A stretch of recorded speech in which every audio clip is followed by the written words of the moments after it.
Thank you for tuning into my channel. My name is Randy May, and we're going to talk about the Bible today like we always do and try to see what the Word of God has for us. I'd like to ask you to punch the subscribe button if you would.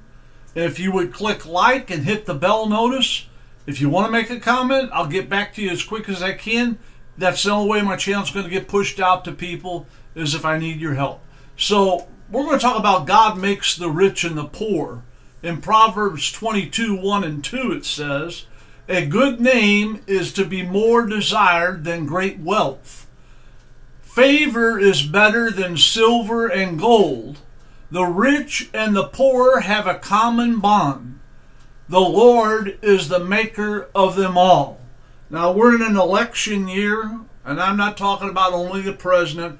There's going to be senators, congressmen, mayors, governors. There's going to be a lot of people running for office this year. And every time there's an election, they start demonizing rich people. They need to pay their fair share. They need to pay their fair share, you know. They shouldn't cheat the government out of taxes. When a lot of the people that are associated with the government does that themselves, but they say this about rich people. And we got to realize we can't demonize rich people. All right? God makes the rich and the poor. All right? And we need to realize that God has a plan for each and every person's life. Whether you choose to live it or not, that's up to you. And with this election year going on, you start hearing about the rich people, If you will go on the government website and look, I'm not going to give you all the numbers, see how much people pay and how much people put into the government. And so we need to realize that people are sometimes poor and some are rich. The Lord's the maker of them all. In Proverbs 6:34 it says, "For jealousy enlarges a man, and he is more spare in the day of vengeance." And so we need to realize we should not be envious of other people. We shouldn't be envious of other people. If somebody's got a lot of wealth, don't be envious of them, all right? I ran into a guy one time who was in the car business. He was there trying to buy a car, and he started telling me some stuff about him. He had 28 collector cars. He built a building that was 60 by 100. He put a lot of things in it to make it old-fashioned, look good, old pop machines, pinball machines, stuff like that. And it didn't make me feel bad that he had all that, nor was I jealous of him. He started a company with just him and his wife, and they worked really hard. And 35 years later, he had about 40 or 50 people working for him full time, and he made a lot of money. He earned it. He didn't get it for free. He worked sometimes 60, 70 hours a week to get this business to where it was today. So we shouldn't be jealous of people or envious of people because they have money or they have a better car than us or they live in a better house. I got news for you. Some people, not all, some that live in a better home and have a better vehicle are in a hock up to their eyeballs. You may not be. So we have to take it in perspective. And Matthew 26:11 says, For you will always have the poor with you, but you do not always have me. As we can say, but poverty will never be wiped out. Poverty will never be wiped out. For you will always have the poor with you. So, poor people, we started a poverty program, I believe it was 1964. They started with food stamps and ADC, aid to children, and depending on how many kids you had, they gave you money. And then they've done all sorts of food commodities, food stamps. They started a WIC program, which gives pregnant mothers eggs, milk, cereal, things for the baby and all that stuff. All these programs are good. They've helped a lot of poor people. A lot of people would go without them. I'm not knocking them. I'm just telling you, you can't wipe out the poor. Poverty will never be wiped out. When they started back in '64 and today, the poverty rate's just a little bit lower than it was back then, and the government has spent about $15 trillion since 1964. $15 trillion trying to help people in poverty. All right, and my father used to say, and many of your families may have too, when my dad, I was growing up, he said, son, you give a guy a fish, you're going to have to help him every day. Teach him how to fish, it's done. And so a lot of people need help more than a handout. They need a hand up. And this is just my opinion. I'll throw it in for good measure. You can like it or not. I think they ought to take more poor people and send them to trade schools, because there's a shortage of plumbers, carpenters, electricians, all sorts of people in the industry of building and remodeling and all that. Plumbers that go out to your home's heating and air conditioning. So if they would train them, put them in a trade school, then they would get off the welfare. They wouldn't need food stamps, and they could bring their family up, and they would love that. So, that's just my opinion. As a pastor in the inner city, I pastored for quite a few years. I worked at a homeless shelter downtown for 6 months, 2 nights a week, from 6 at night till 9 o'clock, or it was 6 to 10, something like that, 3 or 4 hours a night. And we would hand food to people as they come in the door. Then they would be screened. When I say screened, you could bring no alcohol and no drugs into the place. And they give you a room to sleep in for the night, a warm room. And they would come in the door, and a lot of them wouldn't give you their bottle. They would not give up. And they said, I'll go back out and sleep in the park, because they didn't want to give up their bottle. So they finally told them, we'll start giving it back to you when you leave. Excuse me. And they said, we'll put your name on it. When you leave, we'll give it back to you. Still wouldn't give them up. Wouldn't give the cigarettes up. Wouldn't give, not many of them. Very small amount that came into that shelter had marijuana. Most of them, all they had was alcohol or cigarettes. You weren't allowed to smoke, because a lot of people that drink fall asleep. They didn't want a fire.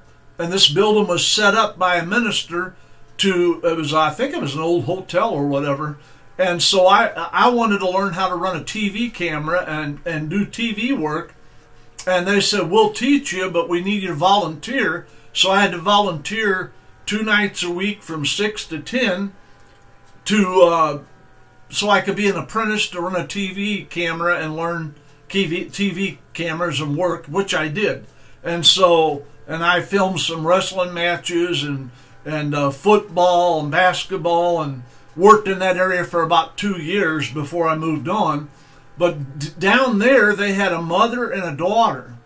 And I don't remember their age, but I can get you in a ballpark. The mother was somewhere in the late 70s, early 80s. Her daughter was around 45 to 50. They had been in the newspaper 2 or 3 times over a year, because they were always sleeping outside and everything else. Well, they finally got people that donated money, and they came through the shelter where I worked at. They rented them a small apartment downtown. I think it was 3 rooms, a bedroom, a kitchen, and a living room. They paid their rent for the first 3 months. They said they pay their utilities for the first 3 months. And they stocked them with food. And the mother had a Social Security check. And they were going to be able to stay there. They wasn't there a week. People found them back in the park, sleeping on the benches, building a little hut out of cardboard and tin down underneath an underpass. And they said, I don't want an electric bill. I don't want to pay a water bill. I don't want to live in... They wanted to be on the street. And so you can't force people out of poverty who don't want to get out of poverty. I'm not saying they all were that way. I'm just giving you an example. We had several people that come through, and they've been in poverty for years and years and years. And one guy I gave a sandwich to and something to drink, and I had a chance to talk and interact with him. I thought, this guy's really intelligent. He really is intelligent, and he talks a whole lot different than everybody there. So I asked him, what did you used to do? He said, I was a banker. I said, you was a banker? Yeah, he said, I was the executive vice president, and I ran one of the branch banks, and I'm not going to name the company. I don't remember it. If I did, I wouldn't tell you. And so he said, I got to drinking, and I kept drinking, and I started coming to work drinking and late, and and alcohol ruined me. My wife left me and divorced me, and they fired me, and I just continued to spiral down. And I said, well, how long have you been? He said, 9 years. He'd been living on the street for 9 years. Intelligent man, college educated, a banker. Don't think just because you're a good person and you have a great education, things can happen. You say, yeah, but he was an alcoholic. Yes, he was, but God still loves him, and he still needed encouraging words. And so we need to realize that, and we need to try to help people when we can. And so we need to realize that people, some people don't want help, and they won't let you help them. And if being rich and having a lot of money makes you happy, then why are so many people who play sports, who are in movies and on TV shows, why did they spend? One of them spent $9 million in over 20 rehabs. Another one spent $5 million, been in and out of rehab 8 or 10 times, still having problems. People getting divorced, remarrying somebody else, sleeping with this one, hopping from one bed to the other. Rich people, they're not all happy. They're not all living the good life just because they have a lot of money. You need to realize that God makes the rich and the poor, but some people, it's very difficult to bring them up out of poverty because they don't want to work with you. The poverty rate in 2022 was 12.4%. 12.4% of the people in this country, which is 39 million people. 39 million people live in poverty in 2022. In 2021, it was 7.4%, but it went to 12.4% in 2022. And children in 2022 were 12.4%. In 2021, it was 5.2%. So more than double the poverty rate for children. We have children out there that don't have enough food to eat. We have children that only can get a good hot meal and eat food at school. If it wasn't for the school breakfast and the school lunch, a lot of kids would go without. I firmly believe in that program. I'm glad they've got it, and I want them to keep it and keep feeding those children 2 nutritional meals a day, breakfast and lunch. This is what we ought to do. This is the FPL, the federal poverty level. I'm going to give it to you. For 2020, if you were a single person, if you made $13,590, you were considered in poverty. In 2023, it jumped to $14,580, $1,000 more in 2023 to live like you did in 2022. If you didn't increase your pay by $1,000, then you're losing ground. And 2 people was $18,300, and in 2023 it was $19,720.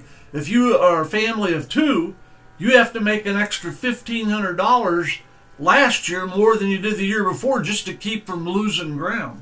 A family of 3 was $23,030 in 2020, and in 2023 it was $24,860, which is roughly about $1,800 more.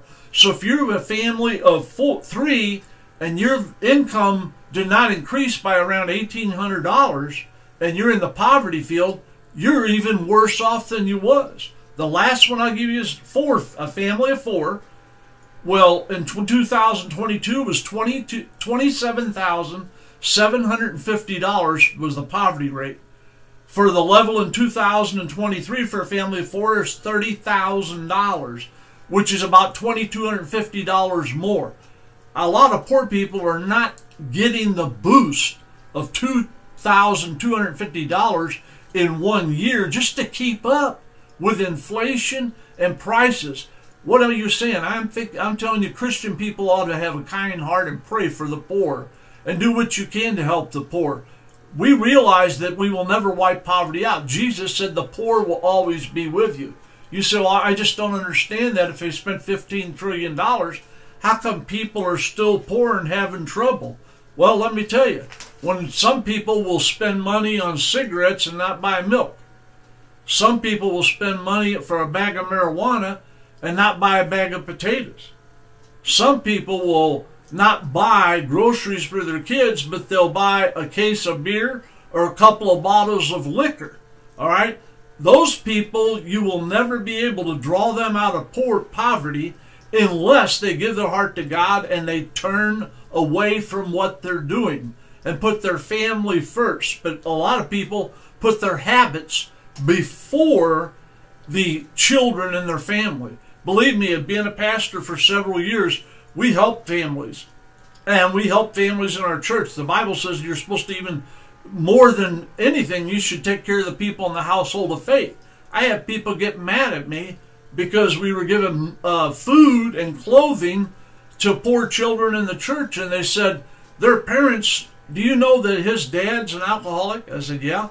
Do you know he goes out and takes drugs and he drinks and he don't even have a driver's license and this and that and all that? I said, I've heard that. Where are we going with this? We shouldn't be subsidizing them. I go, I'm not. I'm feeding those children. We're not giving him money. We're giving him food. Well, what if he goes out and sells that food? I said, well, according to the kids, he's not doing that. They're eating. And I said, so why are you so upset? This family, yeah, the dad's a horrible person.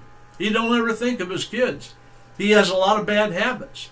But then we can't let those children come to Sunday school here, let them come to church here and be hungry and have nothing to eat. And so we need to realize not everybody's on the program helping poor. And one other time, I was going to an auction to buy cars for the two dealerships. And I was getting ready to leave town, and I saw these kids standing on the corner waiting for the school bus. Now, it was 18 degrees outside. That was the actual temperature. We had about 4 or 5 inches of snow on the ground from 3 or 4 days before, but the side streets and the sidewalks were not really clean, and it was cold. I mean, we had, I'm working off memory here. I remember it was 18, but we had a wind chill that was a lot less. I saw those kids from our church standing on the corner, and all they had was sweaters on and little thin jackets, no gloves, no hats. And they were moving around, and they were grouped up in a huddle. I got right on my phone, and I called my wife from the car, and I called one of our church treasurer, and I said, look, you need to go out, find out what size coat, buy all those kids coats, gloves, hats, everything. So they did. And I had 3 women in my office. Why did you do that? Their dad drinks up his paycheck. He takes drugs. He doesn't take care of his family. I said, I understand. So what you're telling me is because their dad's bad, I should make them stand out in the freezing cold without a coat, gloves, or hats. I said, I can't do that. God didn't put me here for that. I said, we can't help the people in our church. I don't care that their dad's a deadbeat. I don't care that he doesn't do what he should do. But we got to do what we're supposed to do, and I'm going to help poor children in our church. If they go to this church and they're poor and they don't have a coat, they're getting a coat. If they don't have gloves, they're getting gloves. We're going to take care of people, and if you don't want to get with that program, you don't agree with me, then maybe you need to find a church that doesn't care about the poor or something, because I am never going to stop helping the poor in our church because of their parents' bad habits. Punish the children because their dad can't manage his money and has bad habits. I don't believe in that. I don't believe in that. I would never do that. We need to know the poor will always be with us. And I'm going to tell you something, you can't legislate people out of poverty. You just can't do it. I mean, you cannot legislate people out of poverty. We have this mentality in our society, a lot of the people that work for the government, if we redistribute the wealth, that it will help people. All right. When I was in the car business, I'm not telling you people's names. I haven't been in the business for 15 years. I'm a retired minister, so I'm not giving you any privileged information. But I had customers come in, young single mothers, and they'd say, I want to buy this car. Could I give you a couple $100 to hold it for a week? I get my tax return next week, and they'd hand me their paperwork. They just had their taxes filled out. And I looked at the paperwork, and I said, you're getting $8,800 back? She said, yeah, I always do. I get that money back every year. I usually get between $8,000 and $9,000. And I looked down, and she paid in $411 federal tax. Excuse me.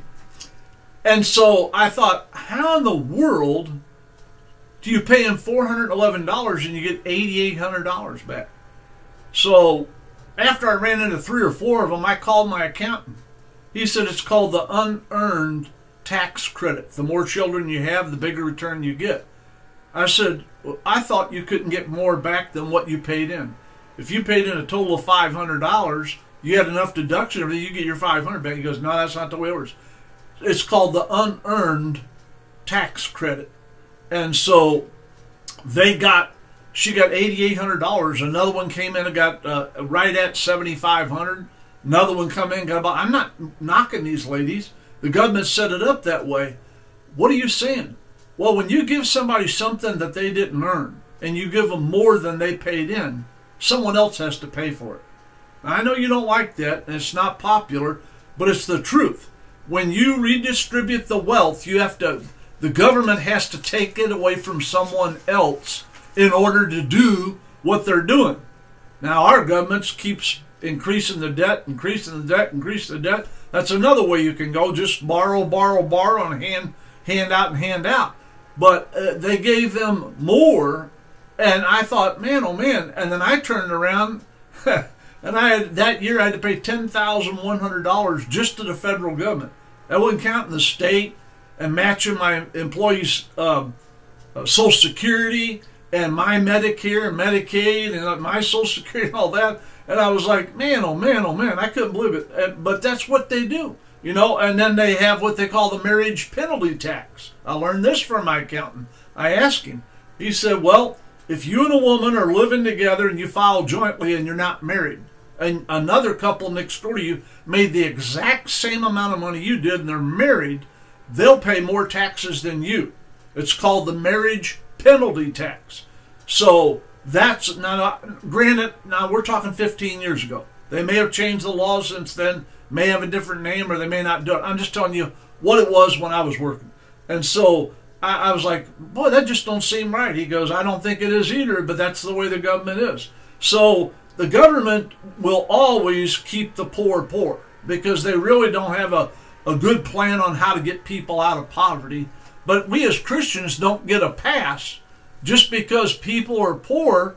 We don't have a right to say, well, if they buy cigarettes and beer and marijuana, I'm not going to help their kids out. They're wasting their money. If you can do that and sleep at night, go ahead and do it. But I couldn't do that when I was a pastor. I just could not let children go without. Proverbs 10 and 15, the rich man's wealth is his fortress. The ruin of the poor is their poverty. What hurts the poor? What ruins them? It's the poverty that they live in. And it keeps a poverty mentality going on. Not everyone that is poor is because of their fault.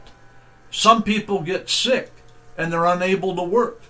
Some people are good citizens and good people, and they don't take illegal drugs and they're not alcoholic, but they don't know how to manage their money. And so we need to realize that we should get out and do what we can to help people so they can get out of poverty and have a better life.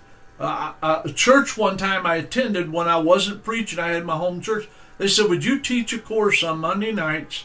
It takes 6 to 8 Mondays on finances and helping people manage their money, how to buy a car, how to buy a home, stuff like that. I said, okay. They gave me a book that they had, and they knew I taught classes up at the Air Force Base on how to purchase cars. I was in the car business and was a general manager and a general sales manager and business manager, you name it. I had every position that you have in the car business. So I said, okay.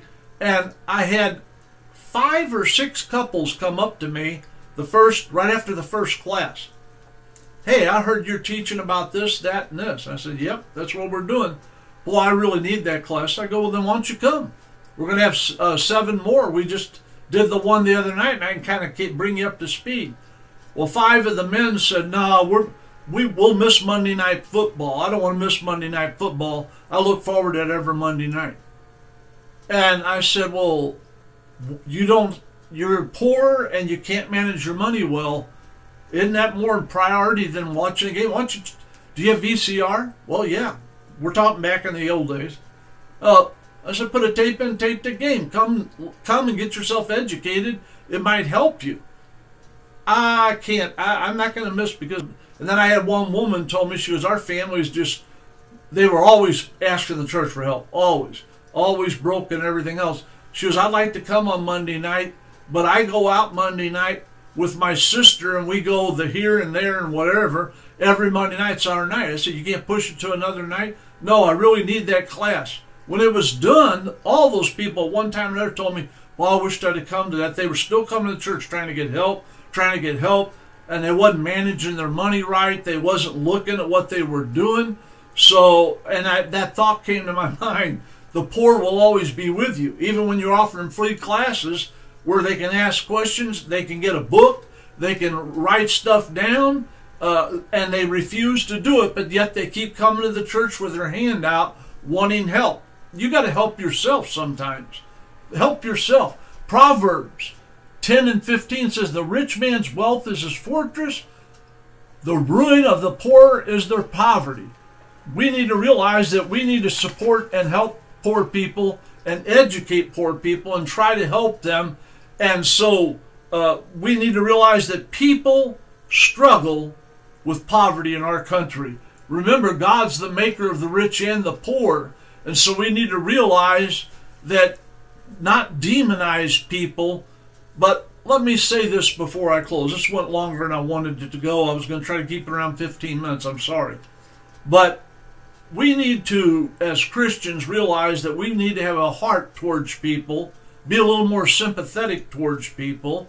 And I never gave people cash. I'm going to end by this one story.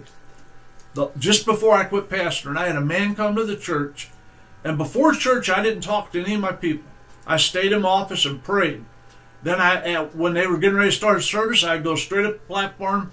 I'd wave to people or pat their hand as I went by, because I didn't want to hear anything, because I wanted to get my mind on the Lord. Also, if the Lord inspired me to pray for someone about something, or I felt like they were in need and the Lord wanted me to pray for them, then they wouldn't say, oh, I was talking about that before church and he heard me.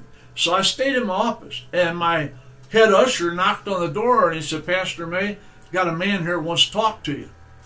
I said, church starts in 15 minutes. He goes, I know. And the guy just bolted right past him, came to my office. And he reeked with cigarettes. Man, and I said, I stood up, told him who I was, shook his hand. He goes, could you help me and my family out? Just like that. I said, well, how so? And he said, well, I said, could this wait till after church? No, I need to know right now. I said, okay, shoot, what's going on? He said, well, me and my family, they don't have any milk, don't have any bread, we don't have food to eat. And I said, well, how many people in your family? Me, my wife, and 4 children. I said, oh, okay. I said, well, where do you live, sir? And he said, live about 4 blocks from here. I said, oh. I said, okay, is your family sick? He said, no. I said, okay, well, here, I'm going to make you an offer to help you, all right? I felt this come in my mind, so that's what I spoke. I believe it came from the Lord. I said, I want you to go home, get your wife and children, bring them back, sit in the service, worship with my people, our people here. At the end of the service, I'll put a basket out and say we have a family in need, and won't tell them it's you, and say anything you can put in here would be appreciated. A family needs groceries. They need food to eat. And then we'll receive an offering, and if it's not quite where I think it ought to be, I'll add a little bit to it from the church. I'll take you to Walmart and we'll buy you groceries. You can't just give me money. I said, no, we don't do that.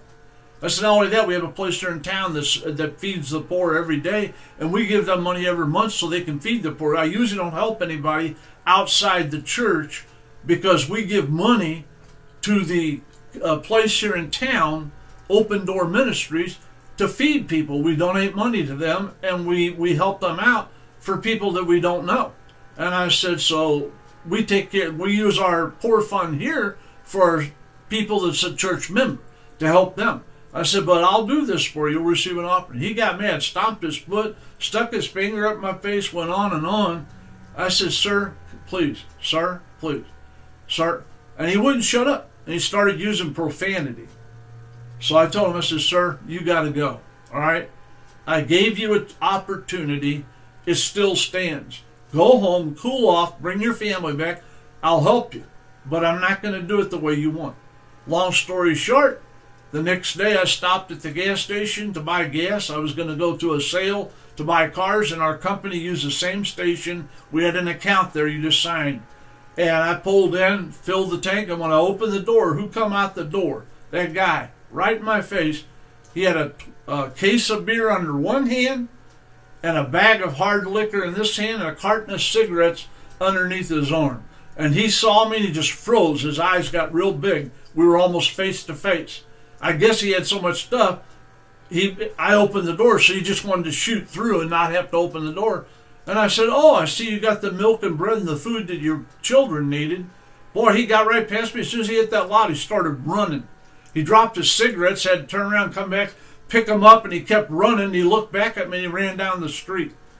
So the reason that I listened to the Lord was, if I'd have gave him money, we know what he would have done with it, because that's what he did. He found someone to give him money. But people like that are going to be around always. You'll never get rid of those people. There are people like that all the time. But don't use that as an excuse not to help people in need. Don't use that as an excuse not to help people that really need help. And if you help people and they sell the food or don't do proper with it, they'll answer to God for that. I don't. I did my part. I helped them out. Now it's up to them. So don't be mad at rich people. Don't be mad at poor people. We all are made by God. Let me tell you that again. The rich and the poor have a common bond. The Lord is the maker of them all. God bless you. I really appreciate you watching my channel. Thank you so much. If you would hit the subscribe button, it would really help out. Click the bell notice. Click thumbs up, and it would help me spread this gospel out to other people. I want to thank you for your time.